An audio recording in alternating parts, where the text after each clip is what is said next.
Hello students, today I am here with the second lecture of the chapter Indigo from your book Flamingo. Students, in the previous lecture we discussed that our author Louis Fisher was a great admirer of Mahatma Gandhi. He also wrote a book on Mahatma Gandhi and the book was The Life of Mahatma Gandhi. Now, this chapter Indigo is an excerpt from that book only. वो महात्मा गांधी के बहुत बड़े प्रेरक थे, इसीलिए उन्होंने Louis Fischer ने महात्मा गांधी के ऊपर एक किताब लिखी the life of Mahatma Gandhi. और ये जो चैप्टर है इंडिगो, ये महात्मा गांधी की लाइफ का ही एक छोटा सा इंसिडेंट है और उसी किताब का एक हिस्सा है। यू कैन से किस्सा है, एक छोटा सा टुकड़ा है, एक्सर्प्ट है। Alright, now in the previous lecture about this chapter we discussed that there are two main characters that we came across in this chapter. The first one was Mahatma Gandhi, of course, because ये उनके ही life का एक real life incident है. Second was Rajkumar Shukla. Rajkumar Shukla कौन थे? He was a peasant. वो एक छोटा सा किसान है, एक शेयर क्रॉपर है. Now what is sharecropper? As I have told you in the previous lecture also that a sharecropper is a farmer who shares some fraction of his crop as a rent. शेयरक्रॉपर कौन होता है?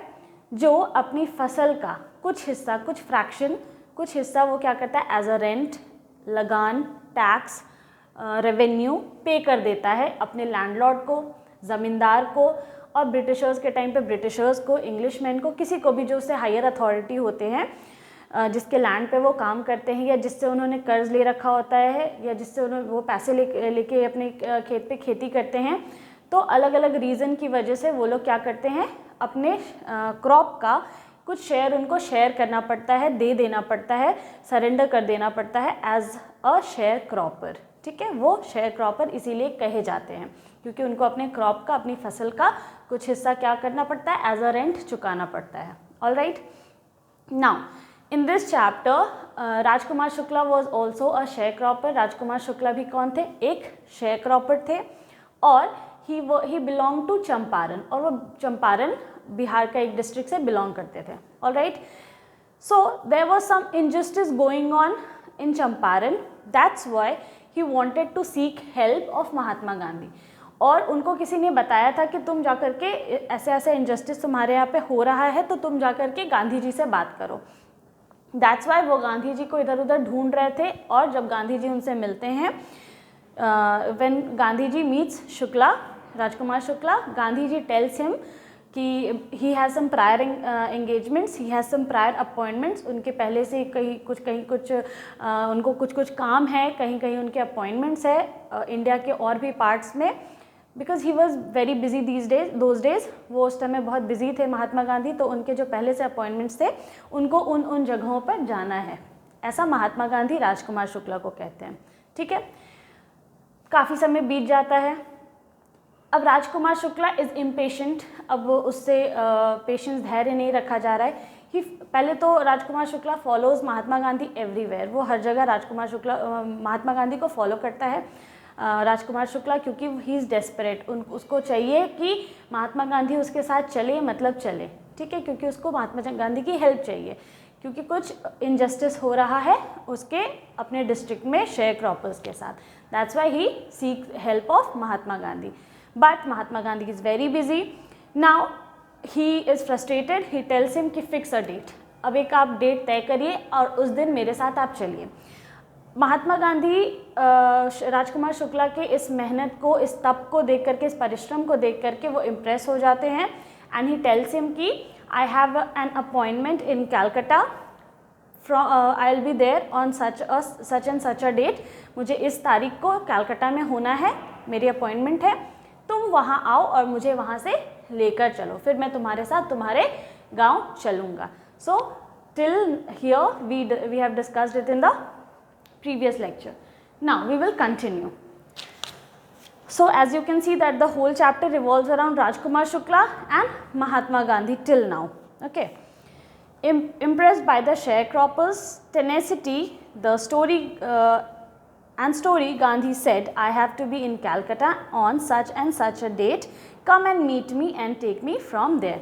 ये मैंने आपको बता दिया कि महात्मा गांधी शेयर क्रॉपर्स के तब से टेनेसिटी से क्या होते हैं, इम्प्रेस हो जाते हैं और उसकी कहानी को भी सुनते हैं, उसका डेडिकेशन देखते हैं, तो उसको कहते हैं कि मुझे कलकत्ता में होना है, सच एंड सच अ डेट, मतलब इस तारीख को तुम वहाँ आना, वहाँ आके मुझसे मिलो और वहाँ से मुझे ले चलो, take me from there. Now months passed, Shukla was sitting on his haunches.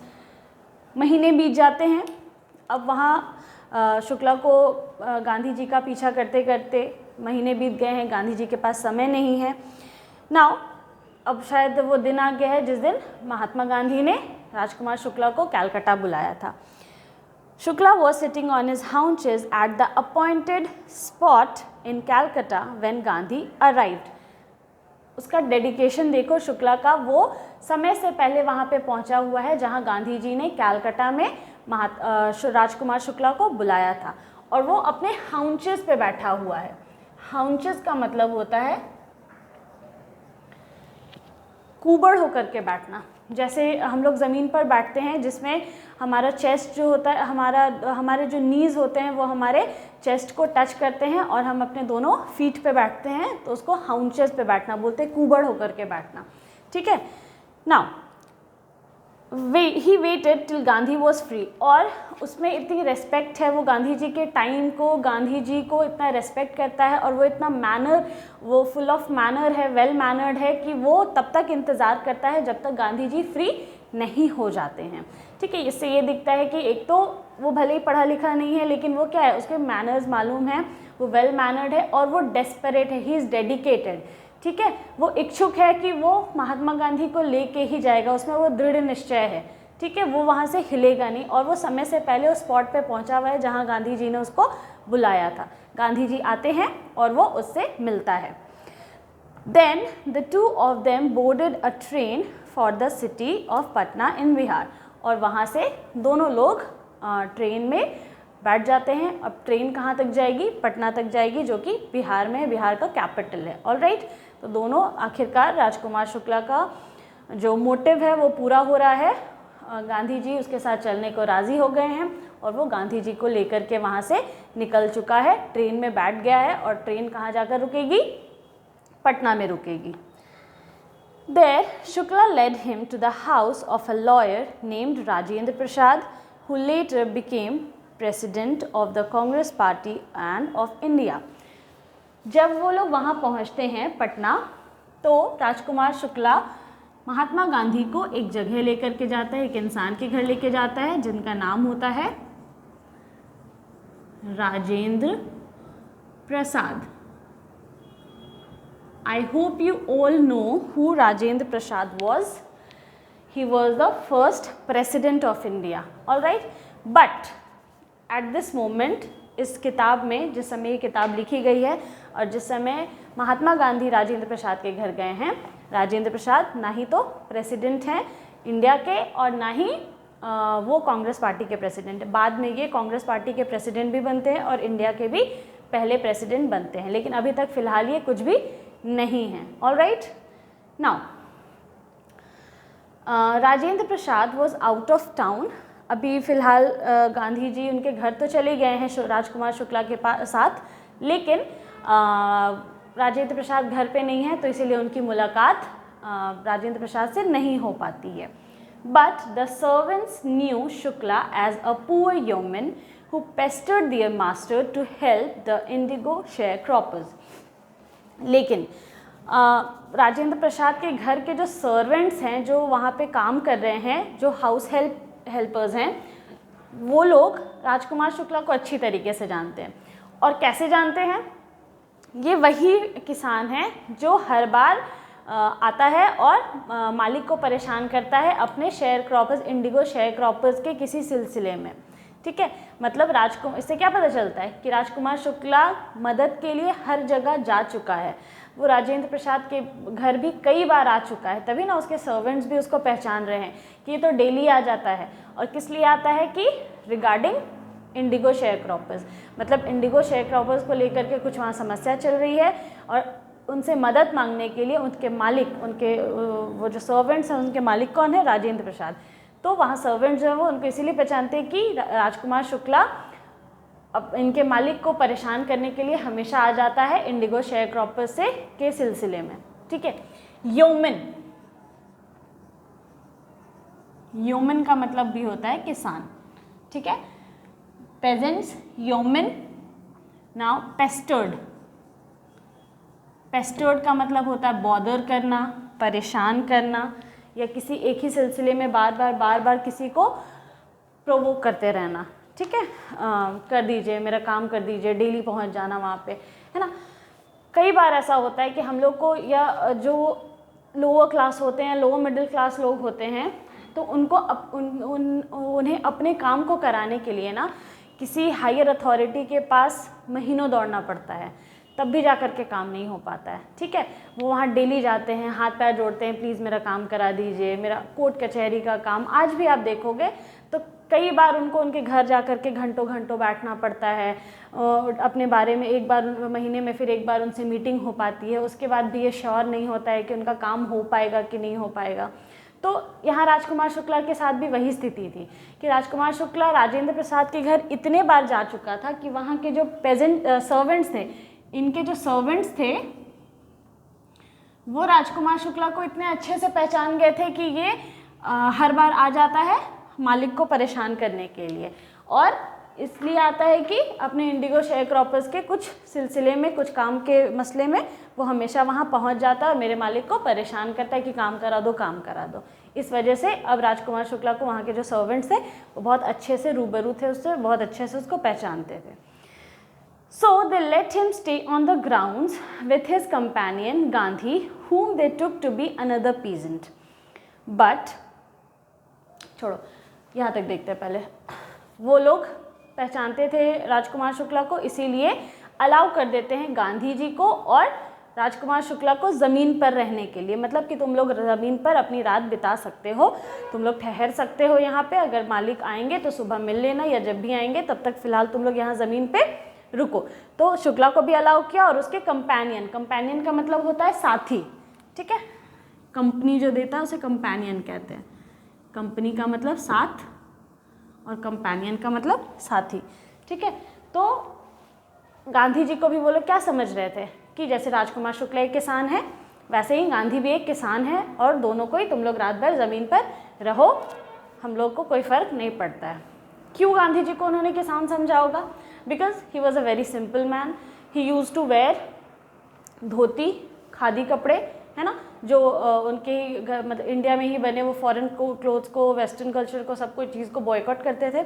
तो मे बी वो वहाँ पे भी धोती पहन करके आए होंगे, या उनका टायर आपने बहुत सारे पिक्चर्स में देखा होगा। तो वो क्या समझे, वो जो सर्वेंट्स थे राजेंद्र प्रसाद के जो सर्वेंट्स थे, उन्होंने शुक्ला को तो समझा ही, शुक्ला को तो जानते थे कि वो क्या है, एक किसान है, और गांधी उसके साथ आया है तो वो भी क्या होगा, एक किसान ही होगा। इसीलिए वो गांधी जी को भी एक किसान ही समझते हैं और दोनों को बोलते हैं ज़मीन पे ही तुम लोग रहो। आगे देखते हैं क्या होता है। But Gandhi was not permitted to draw water from the well lest some drops from his bucket pollute the entire source.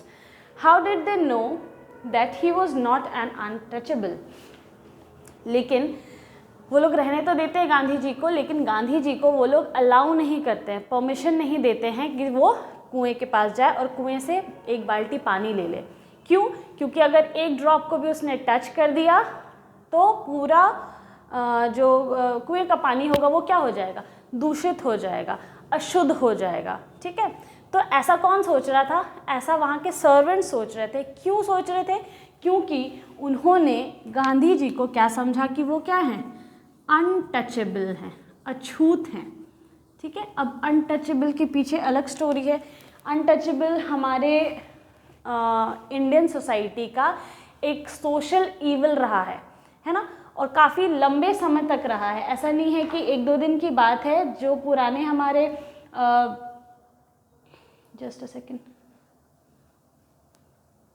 हाँ, जो हमारा पुराना टाइम था, एंशियंट टाइम, उसमें जब से कास्ट सिस्टम आया इंडिया में, जितने सालों हज़ारों साल पहले भी आया होगा, तब से क्या लिया गया कि जो जिस तरीके से हमारे इंडिया में कास्ट सिस्टम डिवाइड हुआ था, तो उसमें सबसे ऊपर आते थे ब्राह्मण, फिर आते थे क्षत्रिय, फिर आते थे आपके वैश्याज और फिर आते थे शूद्राज, ठीक है।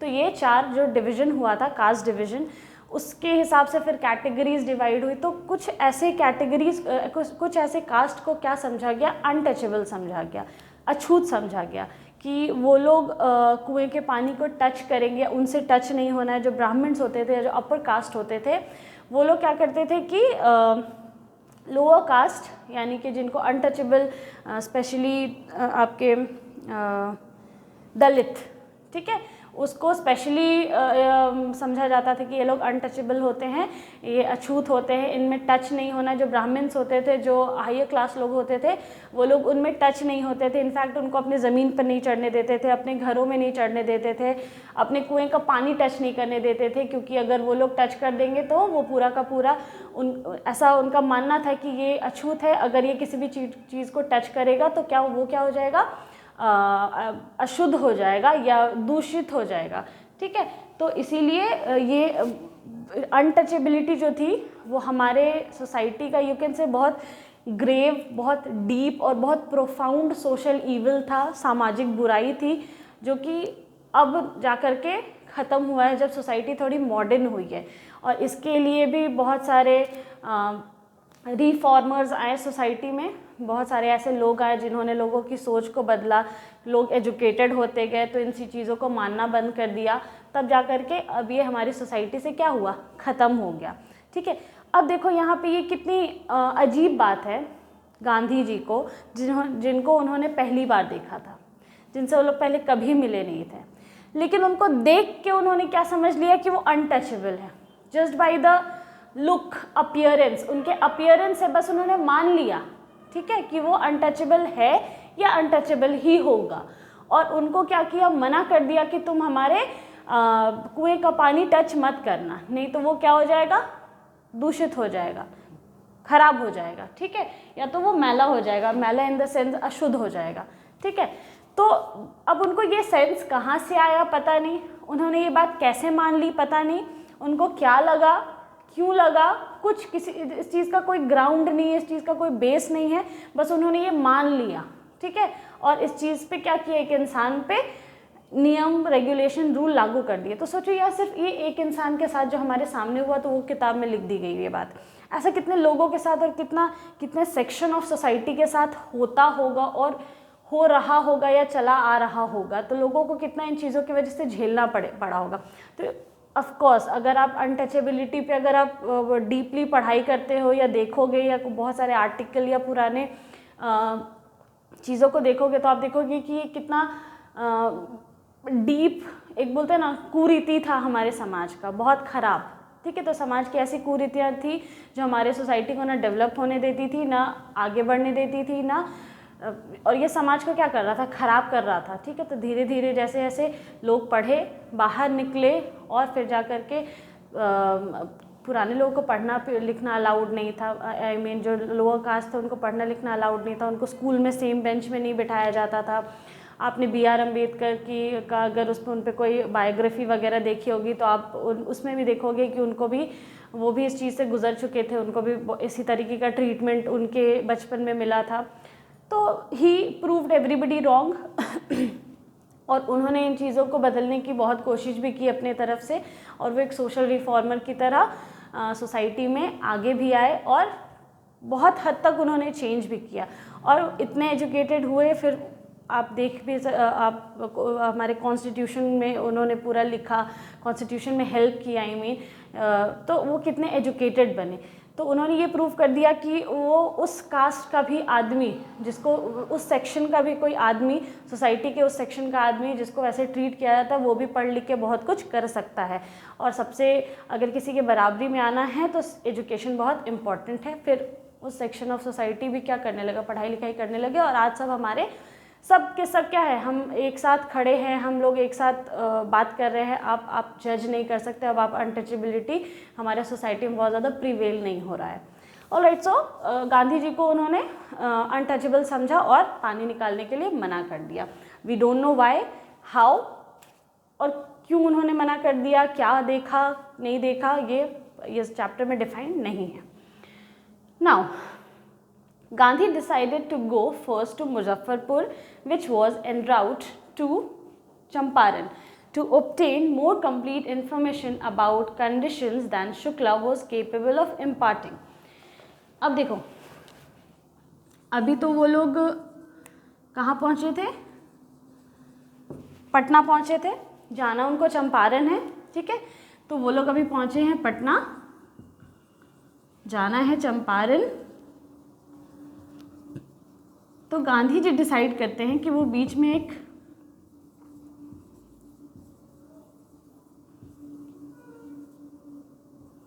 जगह पे रुकेंगे जिसका नाम है मुजफ्फरपुर, ठीक है। वो एक जगह पे रुकेंगे। सबसे पहले कहाँ जाएंगे?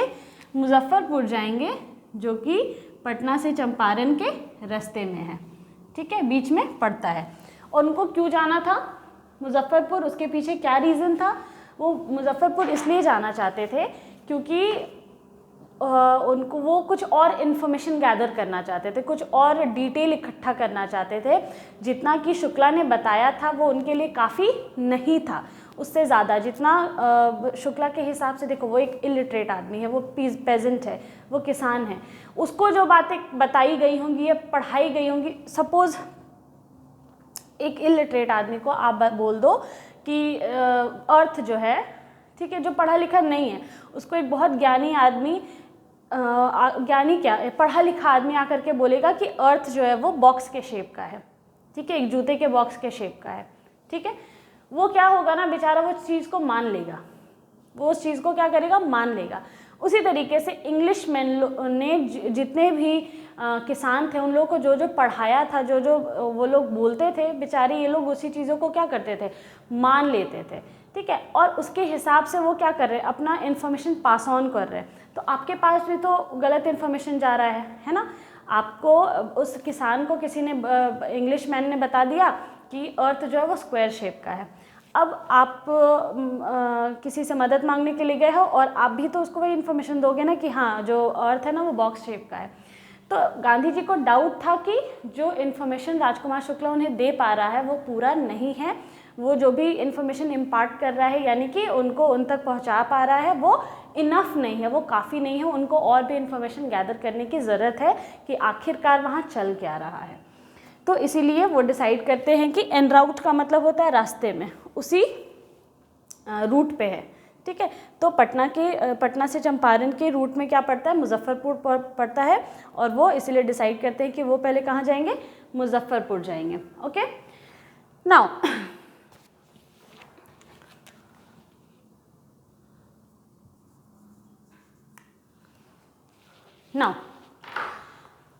he accordingly sent a telegram to Professor J.B. Kripalani of the Arts College in Muzaffarpur, whom he had seen at Tagore's Shanti Niketan School. वो वहाँ जाने से पहले क्या करते हैं, एक टेलीग्राम लिखते हैं। टेलीग्राम जैसे पहले चिट्ठी होती थी वैसे ही टेलीग्राम, एक तार बोलते थे टेलीग्राम को, तो वो लिखते हैं। और किसको लिखते हैं,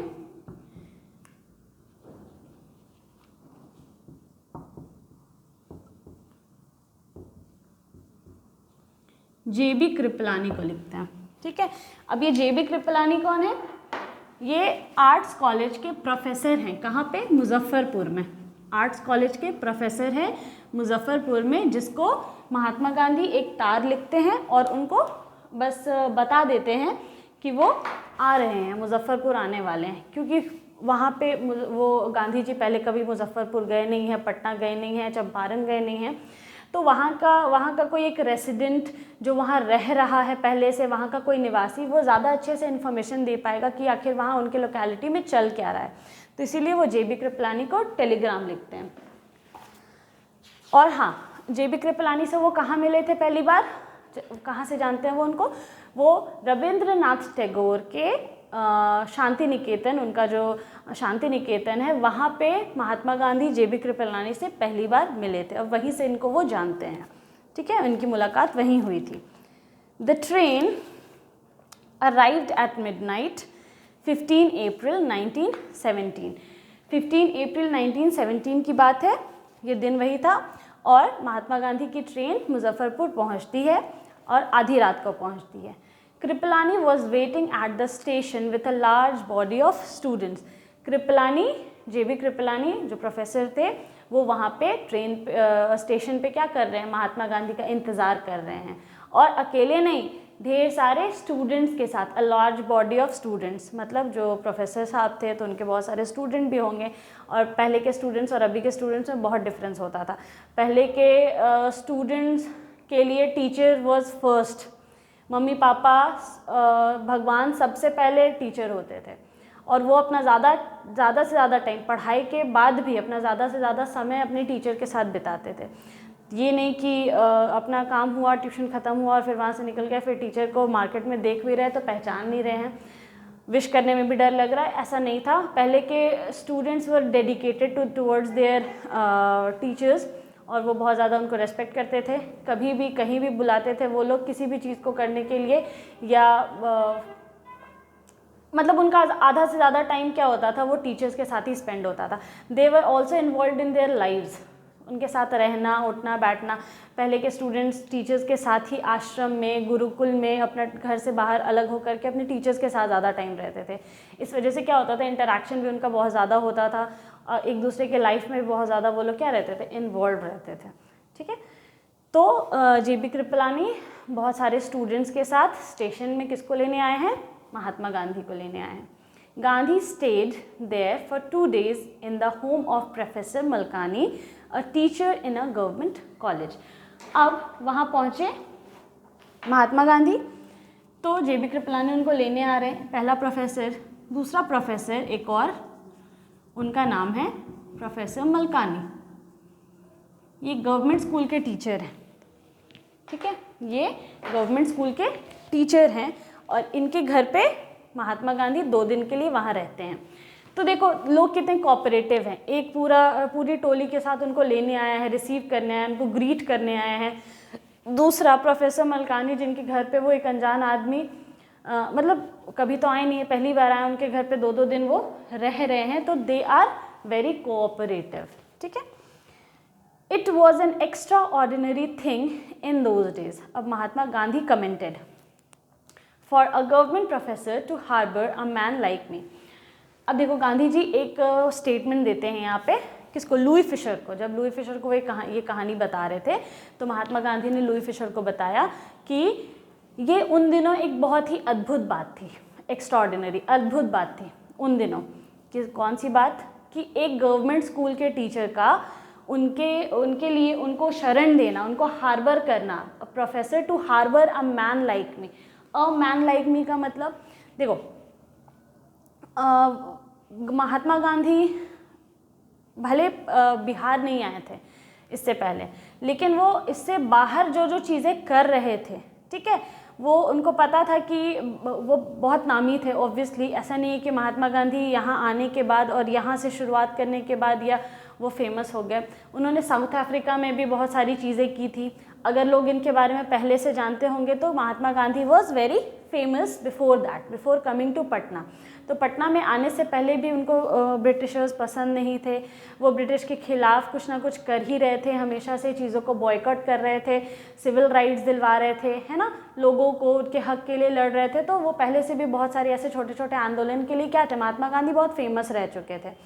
तो महात्मा गांधी जैसे आदमी को, जैसे इंसान को अपने घर पे रुकने देना, ये एक मामूली गवर्नमेंट स्कूल टीचर के लिए बहुत बड़ी बात थी उन दिनों, बहुत बड़ी बात थी उन दिनों। एक मामूली टीचर के लिए अपने घर पे किसी को उतने देर 2 दिन तक रुकने देना। क्यों? In smaller localities the Indians were afraid to show sympathy for advocates of home rule. छोटे छोटे जगहों पे उनके जैसे एडवोकेट, महात्मा गांधी क्या थे, एडवोकेट ही थे, तो महात्मा गांधी के जैसे एडवोकेट्स को सिंपैथी दिखाना, जो वहाँ के जो लोग थे आम नागरिक के लिए, अगर आम नागरिक वहाँ के जो वकील थे जो होम रूल के लिए लड़ रहे थे। होम रूल का मतलब क्या होता है, होम रूल एक तरह का आंदोलन था, एक मूवमेंट था जिसमें लोग अपने ही कंट्री पे रूल करने के लिए, स्पेशली वैसे कंट्रीज़ जो दूसरे कोई वैसे कंट्रीज़ जिसको दूसरा कोई रूल कर रहा है, तो उससे अपनी होमलैंड को वापस मांगना, या उस पर अपने आप को रूल, मतलब कि मैं रूल करूँगा, मेरा कंट्री है तो मैं रूल करूँगा, है ना, इस हक को मांगने के लिए मांगना उसको होम रूल बोलते हैं। तो हमारे यहाँ पे भी तो वही हो रहा था ना कि कंट्री हमारी है और ब्रिटिशर्स उस पर क्या कर रहे थे, रूल कर रहे थे। तो गांधी जी जैसे कुछ लोग या कुछ एडवोकेट्स क्या कर रहे थे, उनसे हक मांग रहे थे कि मेरी कंट्री पे मुझे रूल करने का, मुझे शासन करने का हक चाहिए मुझे। उसी को होम रूल मूवमेंट बोलते हैं, ठीक है। तो इसीलिए ये बात तो दूर दूर तक फैली हुई थी कि महात्मा गांधी ब्रिटिशर्स को नहीं पसंद करते, उनको भगाना चाहते हैं, उनके खिलाफ वो छोटा बहुत आंदोलन, छोटा मोटा आंदोलन हर जगह कर रहे हैं, लोगों को अपना हक दिला रहे, ये सब बातें बहुत प्रचलित थी, ठीक है। तो इसीलिए प्रोफेसर मलकानी और जे बी कृपलानी जैसे लोगों के लिए ये बहुत बड़ी बात थी, बहुत हिम्मत वाली बात थी, महात्मा गांधी जैसे इंसान को वहाँ पे शरण देना, रहने देना और उनकी हेल्प करना। क्योंकि ब्रिटिशर्स को पता चलेगा तो वो लोग क्या करते, कमज़ोर पे को पनिश करते थे। वो महात्मा गांधी और जैसे पढ़े लिखे लोगों के साथ नहीं करते थे कुछ भी, क्योंकि उनको पता था कि दे आर एजुकेटेड और दे कैन प्रोवोक द और इंट्रीग द पब्लिक। वो लोग भड़का सकते हैं आम नागरिक को, ठीक है। लेकिन ये लोग अपना पावर किस पे दिखाते थे, ब्रिटिशर्स कमज़ोर लोगों पे दिखाते थे, और वो लोग आंख बंद करके उनका काम डर से कर देते थे, डर से, ठीक है। तो ब्रिटिशर्स को क्या पता था कि जो पढ़ा लिखा है वो ऐसे अपने लोगों को क्या कर सकता है, उनको भड़का सकता है हमारे खिलाफ और यूनिटी ला सकता है, और लोगों में ये होम रूल जो है वो पैदा कर सकता है, ऐसे एडवोकेट्स अगर इकट्ठा हो गए तो इसलिए वो नहीं चाहते। अगर देख लेते थे कि वहाँ का कोई लोकल आदमी ऐसे एडवोकेट्स के साथ खड़े होकर बात कर रहा है या उसको सिंपैथी दिखा रहा है, तो वो क्या करते थे, उन वीकर सेक्शन को क्या करते थे, पनिश करने लग जाते थे। इसीलिए ये उन दिनों बहुत बड़ी बात थी कि ऐसे लोग इनका महात्मा गांधी को सपोर्ट किए या उनको रहने के लिए जगह देते हैं। Okay, so this was the brief. अभी तक भी हम लोग मुद्दे पे नहीं पहुंचे हैं, है ना। अभी भी चंपारण नहीं पहुंचे, अभी भी मुजफ्फरपुर में अटके हुए हैं, और यहाँ अभी हम लोग क्या देख रहे हैं, सिनेरियोज देख रहे हैं, देखते आ रहे कि सिचुएशन कैसा इंडिया में उन दिनों था, है ना। आप एक जगह पे देख रहे हैं कि अनटचेबिलिटी दिखाई देती है आपको, है ना। दूसरे जगह दिख रहा है कि फियर, कि अपने ही घर के लोग का, अपने ही देश के लोग को अगर रहने देना है तो उसके लिए भी 10 बार सोचना पड़ रहा है लोगों को, है ना। और हिम्मत वाली बात कही जा रही है। तो ये छोटी छोटी चीज़ें उस टाइम के सिनेरियो को दिखा रही है, और हर जगह दिखा रही है कि किस तरीके से सोशल ईविल इस चैप्टर में है और किस तरीके से फियर स्ट्राइकन है लोग, है ना। किस तरीके से डरे हुए हैं वहाँ के स्मॉलर लोकेलिटीज़, वहाँ के छोटे छोटे लोग, जगह के जो निवासी थे वो लोग किस तरीके से कितने ज़्यादा डरे हुए हैं और ब्रिटिशर्स का क्या इफ़ेक्ट्स था। So we will discuss this in the next lecture further. Okay, thank you.